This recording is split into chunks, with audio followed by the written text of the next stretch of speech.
The Radical. Fundamental principles of freedom, rational self-interest, and individual rights. This is the Yaron Brook Show. All right, everybody, welcome to Yaron Brook Show on this Thursday, August 3rd, for another news roundup. Thank you for joining me. A little later than usual, but there'll be some fluctuations, somewhere between 12 and 2. Every weekday we will have a news roundup, and we continue that through the month of August. So again, thanks for joining me. All right, we've got a lot to talk about today. There's a bunch of stuff going on, and nothing major other than Trump is being indicted today. I guess he's appearing in court. Maybe it's already happened. Maybe it's about to happen. I don't know. Well, we talked about that yesterday, so I figured I wasn't going to talk about it. I wasn't going to talk about it too much today. So yes. Why is that? Oops. I don't know why these volumes are too low. One second. Let me just adjust for the podcast. 1, 2, 3. There we go. So I'm not gonna talk about Trump today. We talked about yesterday. I did want to talk about this. We talked about yesterday about the downgrade of U.S. Government bonds from AAA to AA plus, which I said yesterday is not that big of a deal, and probably not going to affect markets that much, and nobody really takes rating agencies that seriously, and it probably won't raise interest rates that much, although interest rates do seem to be rising. But I think that has more to do with economic news than anything else. So the 10-year bond is just over 4%. So Bill Ackman came out today and said it's heading to 5%, 5 to 5.5, or the 30-year bond is. So he's short a lot of bonds. We'll see if he's right. I mean, that'll be really interesting if that happens. That basically means that he's anticipating inflation is not over, that inflation is still going to rise significantly. So we'll see if that plays out. But what I wanted to say about the downgrade was, I stand by everything I said yesterday, but there is one real benefit to the downgrade. And really thinking about this today, I hope other rating agencies decide to downgrade the U.S. Government bonds as well, because I think this benefit is quite substantial. The big benefit of the downgrade is that people are paying attention. For the first time in years, I think, people are actually talking about the government deficit. For the first time in years, people are actually discussing long-term economic challenges that the United States faces. For the first time in years, people are talking about, well, maybe we are spending too much money. Maybe there are some structural problems in our economy. So I think what the downgrade has done more than anything else, it is educating, or at least focusing people's attention on the real economic challenges that the United States faces long term, that are all centered around government spending, massive government deficits, and everything else. So from that perspective, good news. I mean, I've seen economists speak up about this. I've seen former Treasury secretaries suddenly come out and talk about this. When they were Treasury secretaries, they suddenly didn't. I've seen it commenting on a variety of different news platforms. This is good stuff. Let's talk about it. Now, I don't think anything is going to get done anytime soon. I don't have my hopes high generally. But again, it's better to have awareness of these challenges than no awareness. Not a single presidential candidate is talking about it or hasn't been talking about it. And it's not on anybody's agenda at all in terms of the future. So one good thing about the downgrade is it gets people's attention maybe focused on something that's actually important and away from all the nonsense that people seem to be focused on and people seem to specialize on focusing on. talking about nonsense, Taylor Swift. I mean, I think Taylor Swift is like bigger than anything. She's probably bigger than Trump. I mean, if Taylor Swift ran for president, she'd beat Biden and Trump, I think. I mean, she's huge right now as a cultural phenomena. She is everywhere, and she's filling out stadiums. She's maybe the most successful pop artist of our era. I mean, I know she is. I don't know anything about her other than that. I don't listen to her music. I have no idea if she's deserving of that title, but that is the title she has. So people love her. Anyway, the state of California has decided to use Taylor Swift in its campaign. And now we have several officials in the state of California asking Taylor Swift to cancel her performances in California, to postpone her Los Angeles shows in a show of solidarity with the labor unions that are striking in California. In this particular case, the labor union is the labor union for the, this is Unite Here Local 11, which is a union that is, cleaners and others of hotel rooms, right? So these housekeepers, so hotel housekeepers and other workers, right? So the idea is that Taylor Swift should cancel all the concerts for the sake of hotel housekeepers' strike, no relationship to her, and significant politicians all over California are encouraging her to do that. The right now I can't pronounce her name, but anyway, this a Democrat who is going to be running for governor in 2026 has announced that she stands with the union and she's asking Taylor Swift to stop. I mean, that's fine. They can do what they want. I do find it entertaining, though, and a little funny and silly. But it might be that the only thing that can actually alienate Californians from the Democratic Party is if the Democratic Party goes up against Taylor Swift. So, Democrats are risking here. It's a big risk. I think Taylor Swift is like super popular. What are you doing? You're going to cancel a concert? You know what the Swift fans will do to you if you cancel a concert? Crazy. All right, enough of the silliness. China. Ton of stuff about China, but first, and most interestingly, I think ultimately, is China's become a central issue in the Republican campaign. In the primary, there is an ongoing competition between the different candidates to appear to be as anti-China as possible. Again, everybody has learned from the 2016 campaign, and really from the 2020 campaign. But from the 2016 campaign, they've learned that the way to get voters out, the way to motivate the base, is to blame all our problems on the other.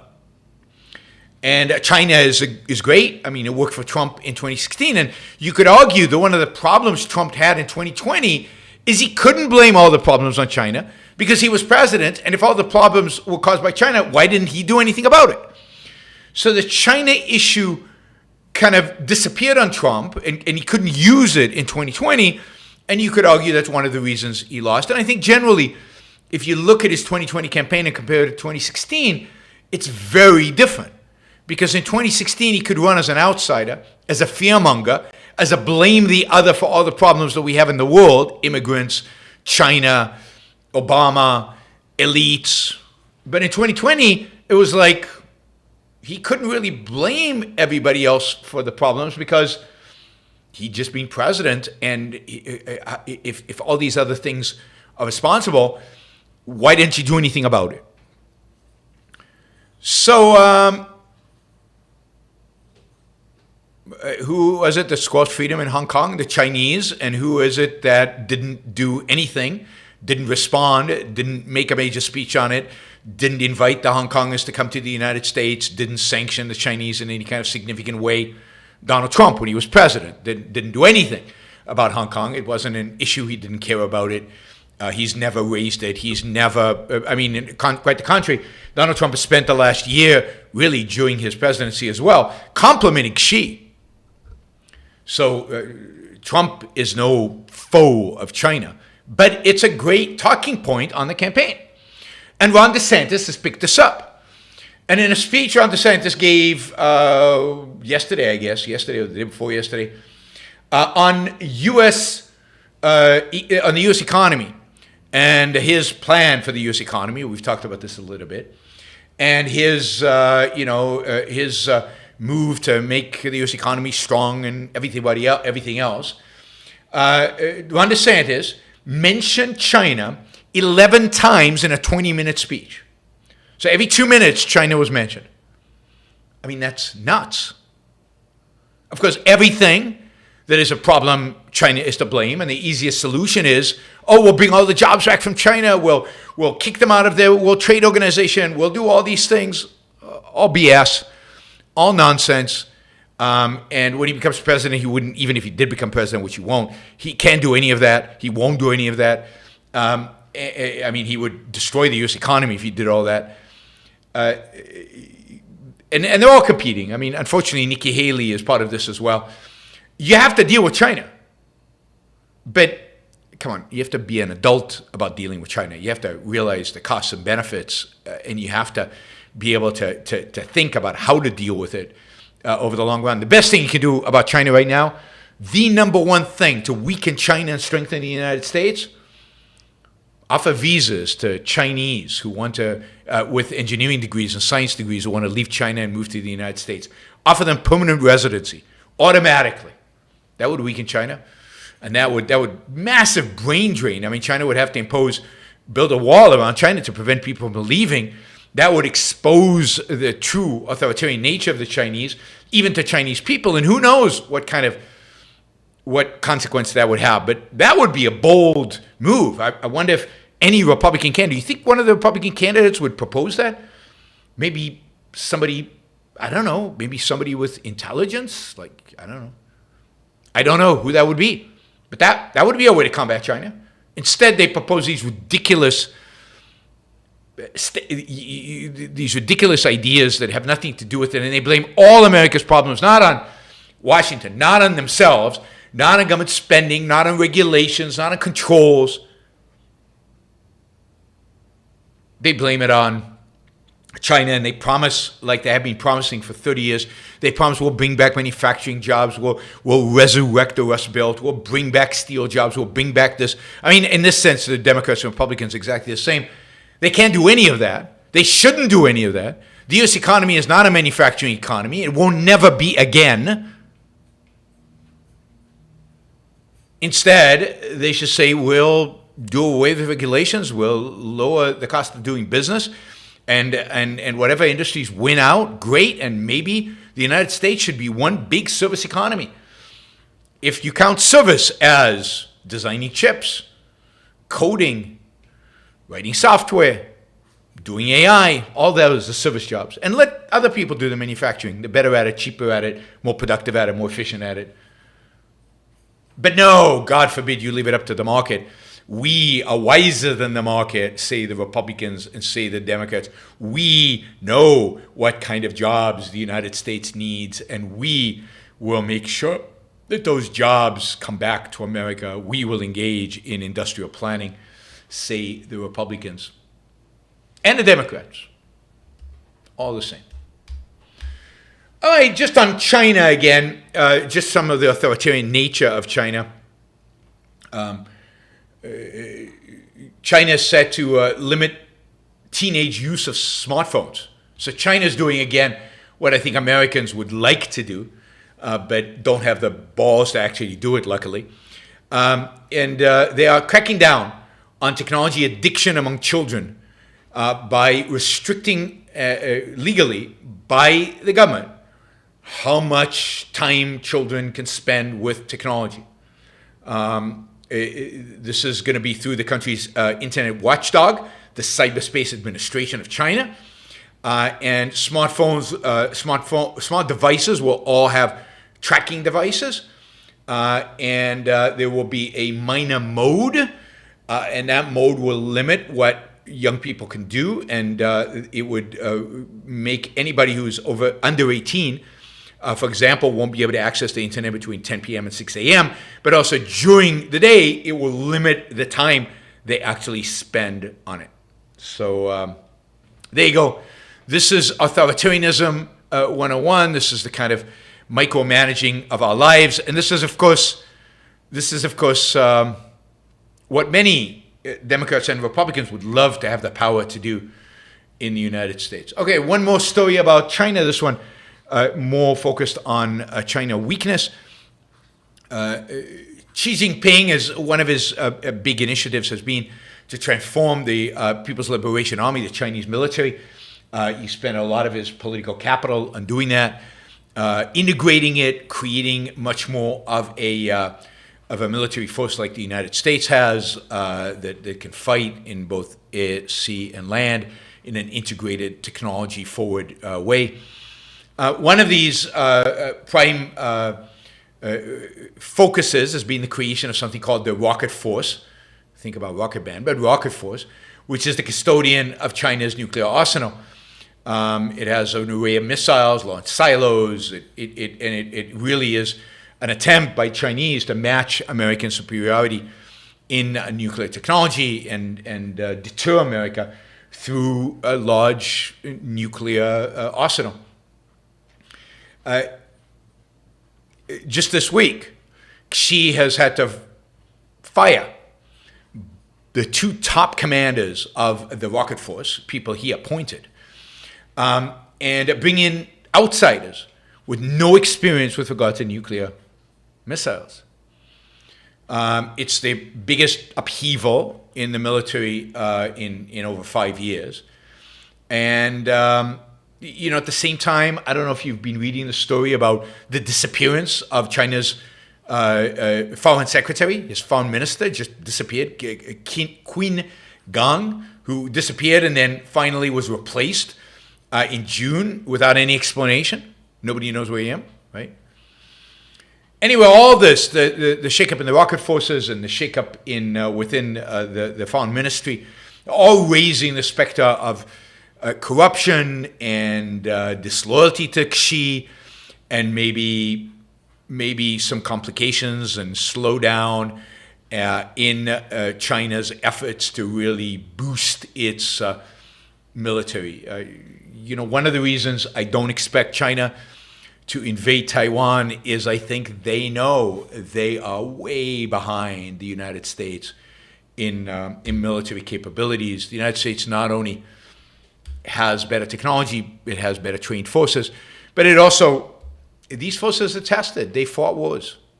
China has not in a very long time, and it's again motivated soldiers. You got a whole list of reasons why authoritarian regimes do not do well ultimately in wars. All right, let's see. Okay, just a quick one on the demographics of millionaires, kind of interesting. So two phenomena that are interesting. One is where the millionaires in the world going, where they're leaving and where they're going. So it turns out that the biggest loser in terms of millionaire movement is the United Kingdom. Since Brexit, really since over 2022, but really since Brexit, millionaires have been leaving London. Some of those are Russian oligarchs, obviously, who can't stay, being kicked out. But many of them Brexit has made it too cumbersome for them to be stationed in England, and therefore they are moving to other places. So where are they moving to? Where are millionaires in the world going? Well, the number one destination of millionaires, a lot of hedge fund guys, a lot of private equity, a lot of people who can work remotely, are moving to the United Arab Emirates, Dubai and other Emirates. 4,000 new millionaires moved to Dubai in 2022. UAE. UAE has become a playground of the gazillionaires. This is where they go. Every need they have is catered to. They can get anything. It's beautiful. it's also unbelievably sad. It's got a whole subsection of society which are all immigrants, which are almost treated as slave labor. It has the UAE also has the way it treats its own women. If you're a foreign woman, you're okay, but its own women, it's just a primitive society playing at being Western. So 4,000 millionaires have moved to the UAE just in 2022. Same year, 2,800 moved to Singapore. That I can kind of understand. 2,200 moved to Switzerland. And this is net flow. This is people who left and people who came in. So this is net increase. The United States saw an increase of 1,500 millionaires in terms of people coming in, not people becoming millionaires in America, but people coming in to America and people leaving America. More people came to America as millionaires that left, in spite of the fact that the United States is the most horrible and declining and oppressive place in the world right now, based on Republicans. Saudi Arabia, so 600 millionaires go in. I have no idea who those people are. Why anybody would go to Saudi Arabia is beyond me. But maybe the Arabs from other countries who are millionaires, maybe for them it's no big deal for Muslims to move. So U.S. is a net gainer, but UAE, God, 4,000. In Singapore, Switzerland, United States is the fourth net gainer. What's also interesting is in the United States, where do you think millionaires, most millionaires are created? What economy in the United States is creating the most millionaires in the United States? Which state in the United States is creating the most millionaires? Texas? That would be I think a lot of people's guess. It would be Texas. But indeed, Texas, I think, is maybe number 3. I don't actually have a list of all the states, but I can tell you who the number 1 and number 2 are. Number 1 is by far California. It's not even close. California has 3,200 individuals that have $50 million in income or more. We're not talking about wealth. We're talking about income. $50 million in income, annual income or more. What's interesting here is that number has increased since 2019. And these are numbers as of 2021. So I don't know what the numbers are in 2022. We haven't got those numbers yet. But in 2019, over the 2 years, the number of Californians making $50 million of income or more, 50 million, has more than doubled, 158%, almost tripled. So in 2019, you had 1,231 people in California making 50 million or more. Today, in 2021, it was 3,182. Now, if you understand the California economy, that's not surprising. Most of these are tech. Most of them have stock options. The stock market did very, very well 2020, 2021, particularly tech, and they made a fortune. My guess is that 2022 saw a decline in those numbers, but still, those numbers are unbelievable. In total, in California, you have 288,000 people, or 0.7% of the residents report over $1 million in income in 2021. Income, not wealth. That's a lot of money. To make in 1 year $1 million, that is a lot of money. How come you guys are not in that category? How come I'm not in that category? $1 million in income 2021. That's a lot of money. That's California. The second state in which you have that kind of millionaires is New York, with 80,000 people, or 0.4% of the population, making $1 million a year or more. That's pretty amazing.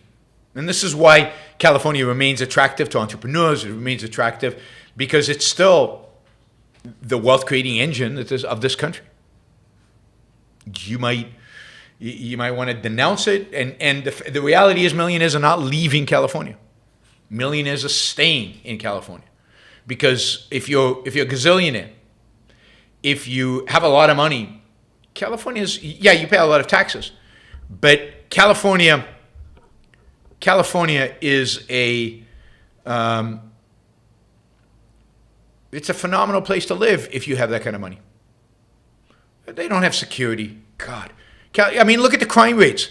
California is one of the safest, pretty much every neighborhood in California, with maybe a few exceptions, are some of the safest places in the entire country.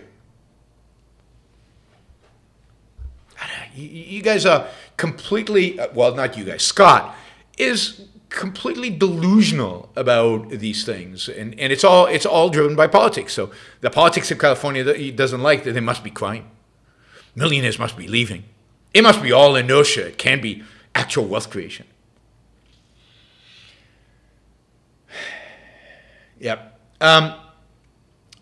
Yes, the reality is that California, look at the crime statistics.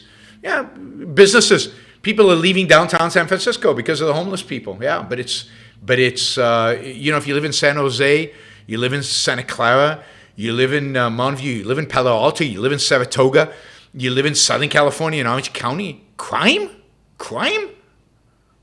almost doesn't exist. And most of these millionaires, most of these gazillionaires don't live in San Francisco. And if they do live in San Francisco, they don't live in downtown.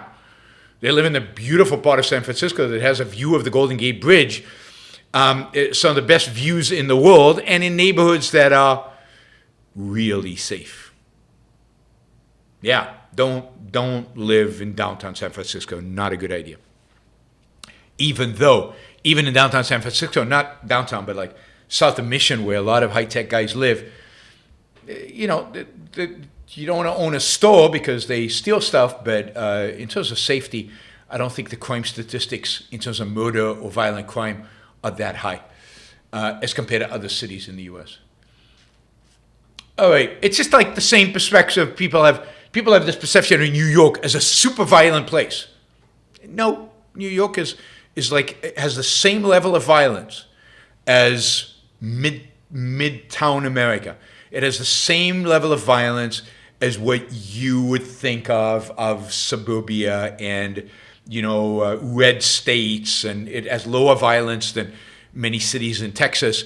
New York actually has quite low levels of both violence in terms of robbery, murder, and violent crimes. That's just the numbers, not my preference, just the numbers. All right, some good news. All right, cancer. Two stories on cancer that are really exciting. One is, so now artificial intelligence can detect breast cancer in mammograms as effectively as experienced radiologists, according to a new study, right?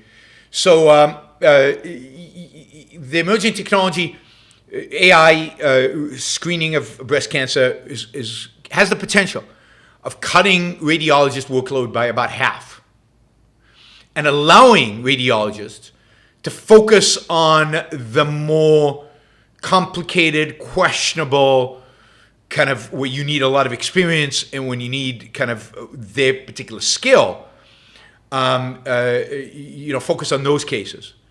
This was an analysis of a long-term trial. It included 80,000 women in Sweden.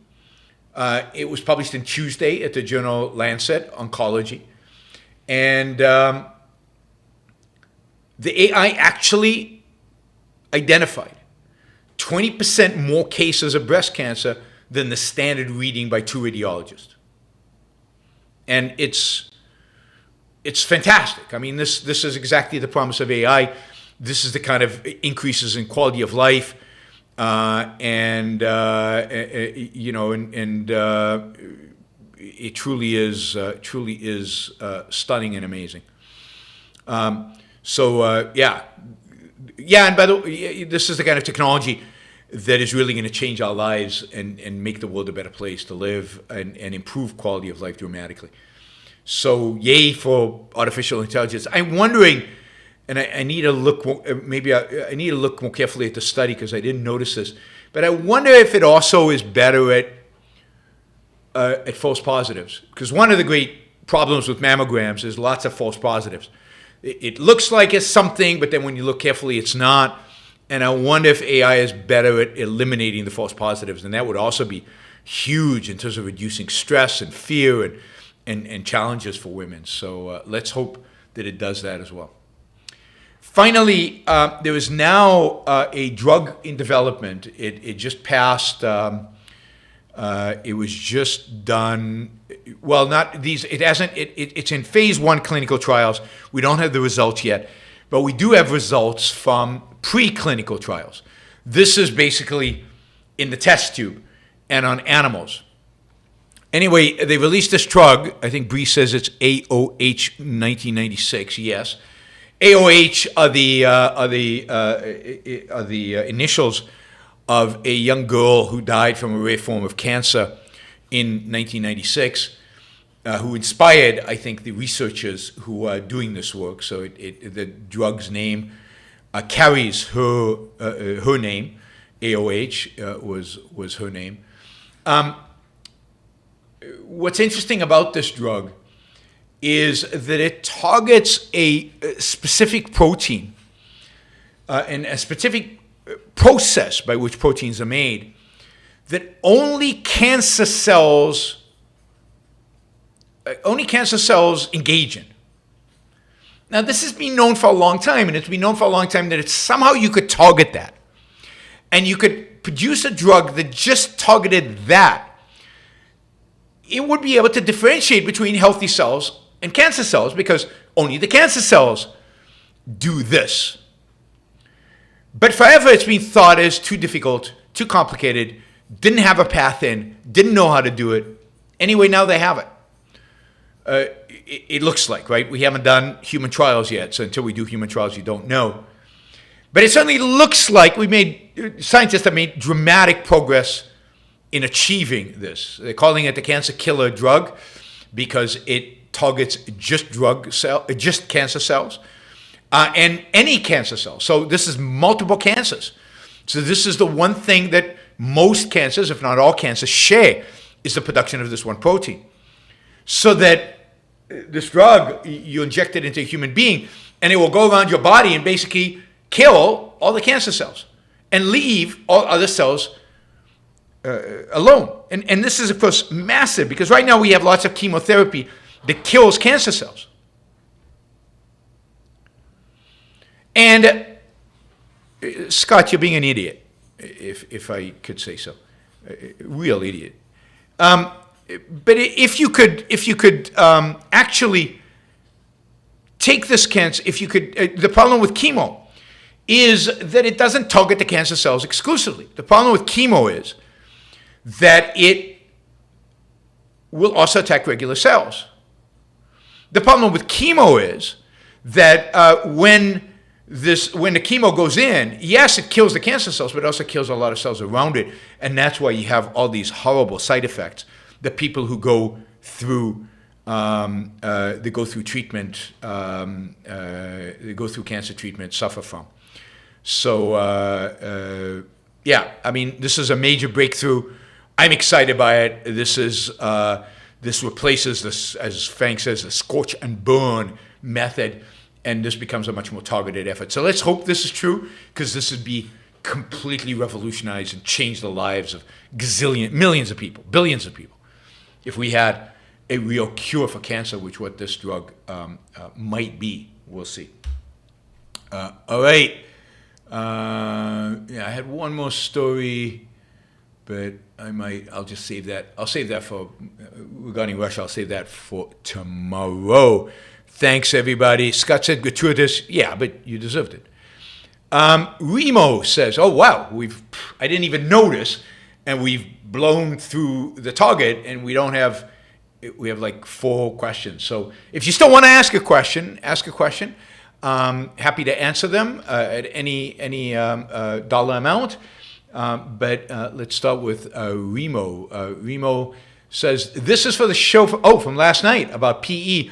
Great topic, great show, keep it up. Yeah, I mean, and sadly, to really do private equity justice, you would need a whole series, because You know, I'd like to have pulled up like data on private equity returns and how well pension funds have done as compared to public markets, and I'd also would have liked to give some case studies and actually go through a deal, which I think would have been fun, and I think everybody would have found interesting.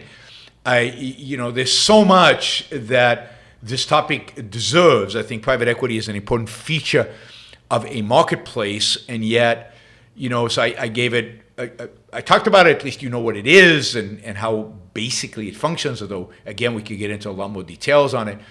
Yeah, I mean, I love hostile takeovers. I love leveraged buyouts. I love private equity. I'm not saying there are people who distort it and pervert it and do bad things with it, but for the most part, it is an important tool in the arsenal of markets. And you know, it deserves a lot more focus. I used to teach this when I taught finance and ethics. We used to do a whole thing on hostile takeovers and Michael Milken and on what happened in the 1980s. Of course, I was teaching in the 1990s, but you could update that. And it is truly a fascinating area because it includes so much of what we study in finance, how you analyze a firm, how you decide how much to buy it for. Somebody said, somebody in the comments said, what was it? Strategic sales, they pay a lot of money and it's much healthier and it's much better. It's just not true, right? If a strategic buyer wanted to pay more money, they would, and the private equity fund wouldn't be able to buy it. Strategic deals tend to be less profitable and ultimately less good for the company than private equity deals because mergers are really, really, really hard. For cultural reasons, for leadership reasons, to bring a new company into an existing company, most mergers fail. Most mergers are not ultimately successes. So, no, I mean, there's so much in that world of finance, in that world of reality, of what actually happens out there, that is fascinating and interesting. And yeah, maybe we'll do more topics like that in the future because there's so many misconceptions. There's so much lack of understanding about how finance works and how mergers and acquisitions work and how markets work and how markets value things and who's the other thing that I didn't really talk about is a lot of the articles now that because they're going to increase regulations in private equity. Of course they are. I mean, the Biden administration is all about regulate. So one of the things they keep talking about is how expensive it is. It's so expensive to invest in private equity. Well, first of all, if it's so expensive, why does anybody do it? And who does it? Wealthy individuals, insurance companies, and pension plans, all very sophisticated investors. So why do they do it if it's so expensive? Well, obviously, it's worth it. Obviously, the returns that they get on the investment after you take out the costs, the fees and the carry, are still worth it. So how does the government decide what's too expensive?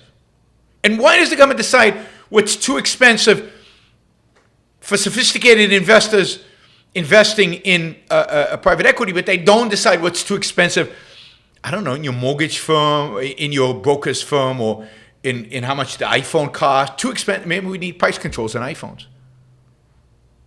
It just, I mean, the insanity, the stupidity, the arrogance of these people. I mean, this is the mentality of central planners, and it is so dangerous and so corrupt, and you can see it in China, so horrible, and it leads directly to authoritarianism, inevitably. Thank you, Remo. Really appreciate the support, and I'm glad you liked the show yesterday. John says, thank you for reviewing Puss and Boots. John wrote along his own review of on the comment section underneath the video, so if you're interested in John's review, he disagrees with me, which is great. Underneath the Puss and Boots, the video I did yesterday, he has his review. I encourage you to read it because it's interesting. Yaron, it was great. I really enjoyed it. And by the way, John, I agree with you. There's no question there's a certain element of second-handedness in the first part of, like in Puss and Boots, the hero.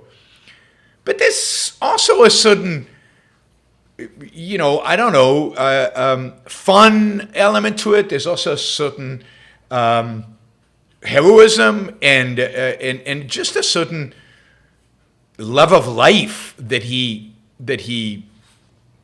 exhibits that I fear is lost by the end. And maybe I'm wrong, but that's my sense. All right, and then he says, hey, with this 100, can I also request a song? Yes, of course you can. It's called Dead. Oh, God, it's not a good name. By They Might Be Giants. That sounds familiar. I know They Might Be Giants. I think I listened to them, something of theirs years ago. They Might Be Giants, yes. And one of my favorite bands. They have a lot of songs that they write from a unique point of view. Yeah, let me. I see that the song one is it's more affordable, but it's also one you guys really like. So, I guess. Whoops, that didn't work.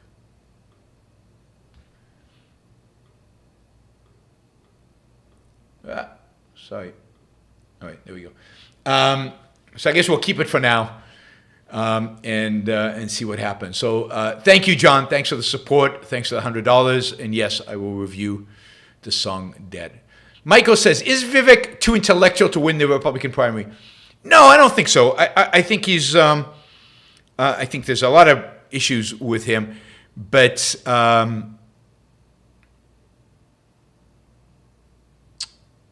I don't think it's that he's too intellectual. I think that he's too pandering. I mean, Vivek is pandering. He's pandering to the Trump supporters by supporting Trump all out. He's pandering to stuff he knows is wrong, like what he said the other day. He was asked about whether he thought that the 9/11 might have been an inside job. And what he said was, he didn't say no. He said instead, I don't think the government has told us everything that they know about what happened on 9/11, which is true. I agree with that. But this is a question about inside jobs. So it left the impression that he agreed with the idea that it was an inside job. That's lazy. And later he had to put up a tweet that explained his position. No, what I meant was that we haven't heard about Saudi involvement and who knew in the Saudi government about it, and the American government hasn't told us about that. And if he'd answered that, I would have said, yeah, Vivek, good for you. But that's not how he answered the question. So he panders too much to the people asking him the questions. He panders too much to the audience in front of him. He's pandering too much to what he thinks Trump voters want him to say. He knows better on a lot of issues, like, and yet he says things that he knows, I think, that he knows are not true, because he thinks it'll win him an election or a chance that I don't think he'll be a VP choice. I think the problem Vivek has is it doesn't come across yet, but he's an entrepreneur. He's actually created wealth as compared to some other rich guys running for president. That's a problem. And given who he's trying to attract, he doesn't have the right skin color. Sorry, but I think that's the reality. But we'll see. I mean, maybe he'll do better than I expect, but I don't think it's intellectuality, because if anything, what Vivek is doing is suppressing his intellectuality during this campaign. And what is happening is that what is true is that he's super articulate, super charismatic. He should be the leading candidate. I can put him up on stage versus, what's his name, DeSantis.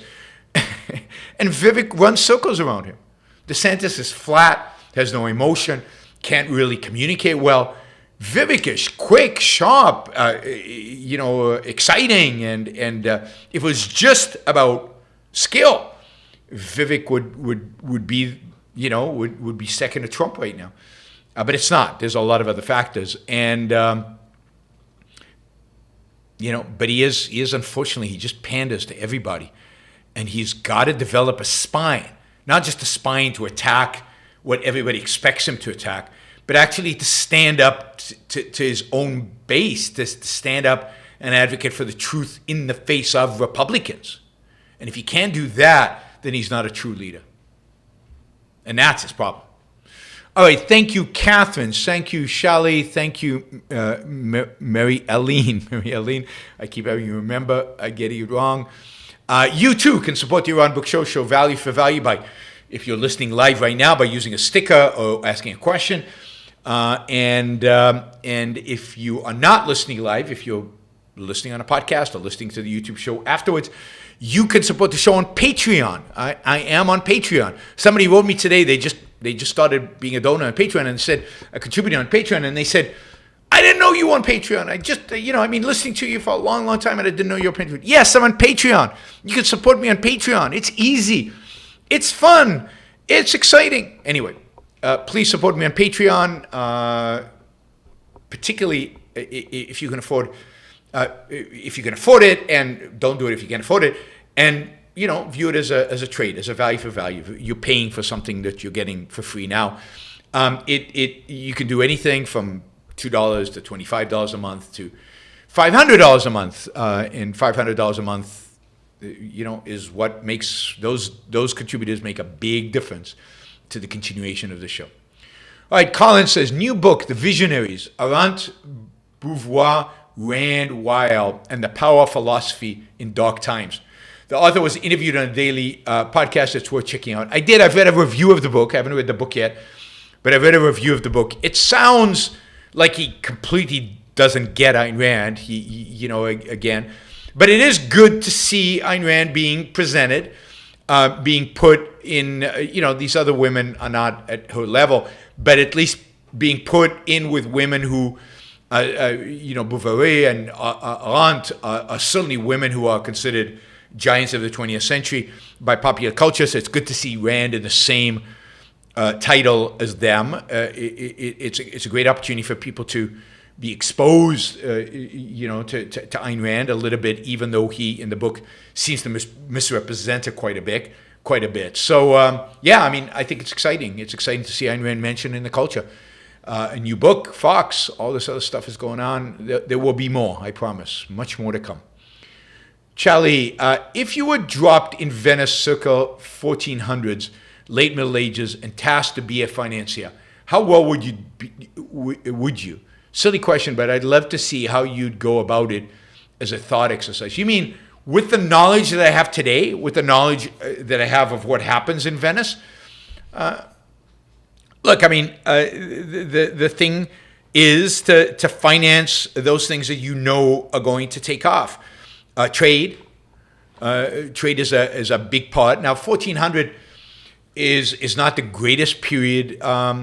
Is not the greatest period because the fact is that not that much wealth is created between 1400 to 1500 to 1600 to 1700. Wealth only starts getting really created on a scale where you can really become wealthy, hugely wealthy in the 1700s. It would go about financing and encouraging more trade. Trade is incredibly valuable for the Italians of this era, and particularly for Florence of the time. It's what the bankers of the time did. You have to be very careful as a banker in the 1400s because you don't want to be accused of usury by the church. The other thing is to realize which areas in Europe are going to flourish, and you want to be investing in Italy, you want to be investing in the Netherlands, and you want to be investing in those economies because those economies that are where the most wealth is going to be produced. You want to start investing in England, although England only really starts booming a little bit after that, but certainly you could make some long-term investments into England. You want to be investing in businesses that engage in trade, but also businesses that are starting to take advantage of the beginnings of the scientific revolution. So you'd really have to think about what are the tools that are being created that businesses could be built, and you could change history. You could, since you know where things are heading, you could really change it. Part of the issue is things like innovations like the printing press. Well, if you'd invested in the guy who invented printing press. You wouldn't have made a lot of money, but some of the publishers succeeded quite well, and you could figure out, if you could figure out down the road, what are the feeder industries that make the economy ultimately grow. Those are the kind of industries you want to be invested in. It's not easy, right?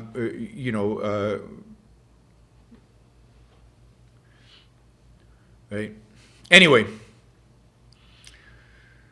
let's see.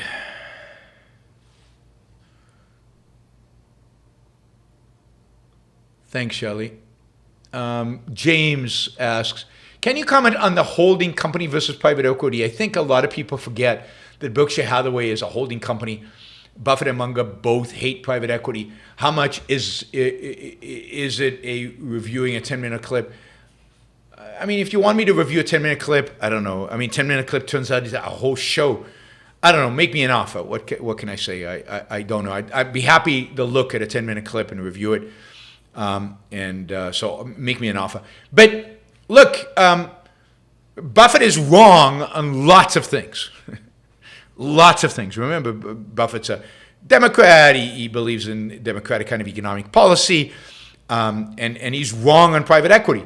Buffett likes boring economy. Buffett likes lots of government spending. Buffett likes slow, steady growth, and capitalism is much more dynamic than that, and private equity is incredibly dynamic, and some of the people in private equity have gotten returns on the investment that match what Warren Buffett has managed to do, just not over as many years as he has done.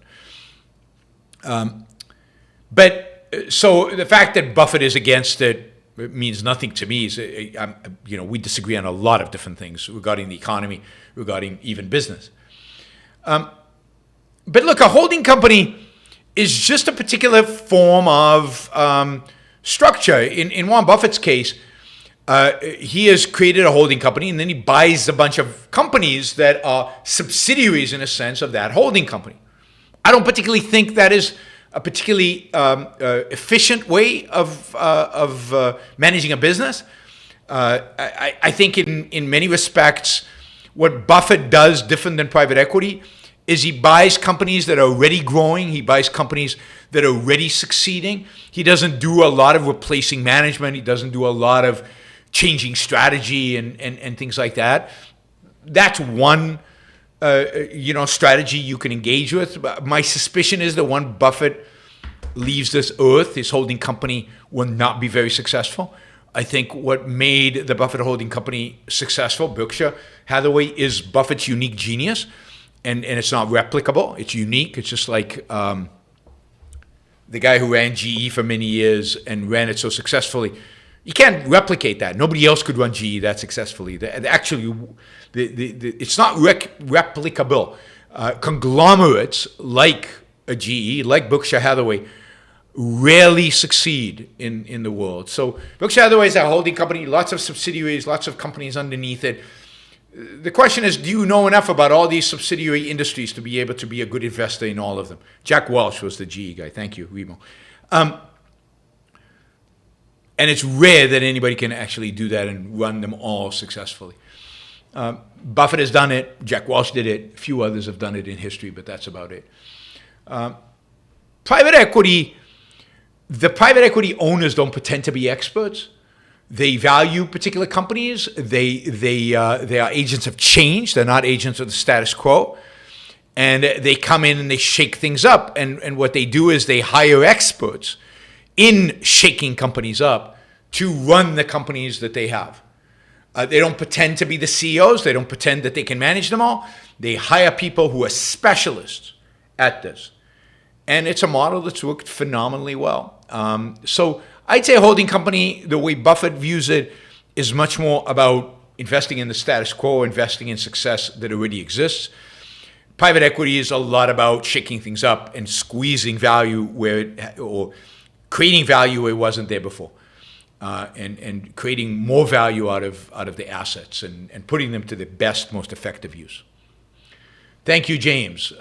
Frank, please talk about when you ran the art frame store. Why?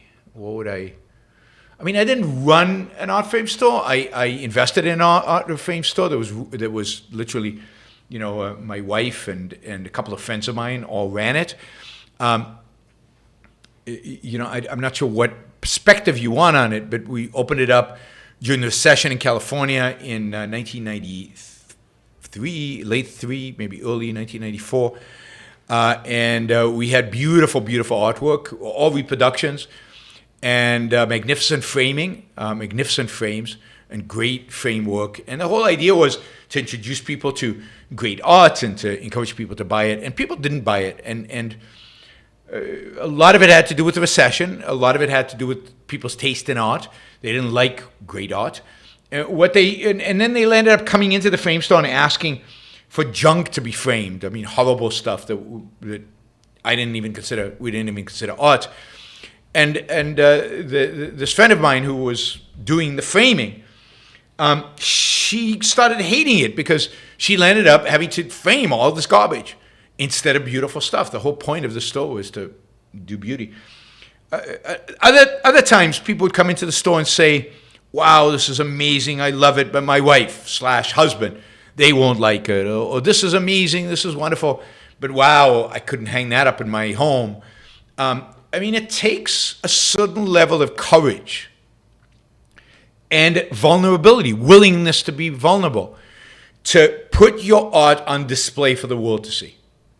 This is why most people hang on the walls pictures of flowers or just blobs of paint or, scenery, but lame scenery, because it doesn't say anything. Nobody's going to be offended by it. Nobody's going to challenge them. Nobody's going to say, "Whoa, you like that?" It's neutral. It's bland, and most people are bland. But most people are afraid that even if they're not bland, they're afraid to project whatever bold, artistic, or sense of life taste they have. They don't want their neighbors to know. They don't want their friends to know. So they don't want to say anything. They want to be safe. And safe art is boring, and really bad art is boring, or non-art is boring. So I ended up closing the store after 9 months. We weren't making money. We were losing money. And nobody was having fun. The whole point was to have fun and make money. I landed up I was making at the time, I think I was making $64,000 a year as a university professor. And I landed up at the end with the store closed with $50,000 of credit card debt,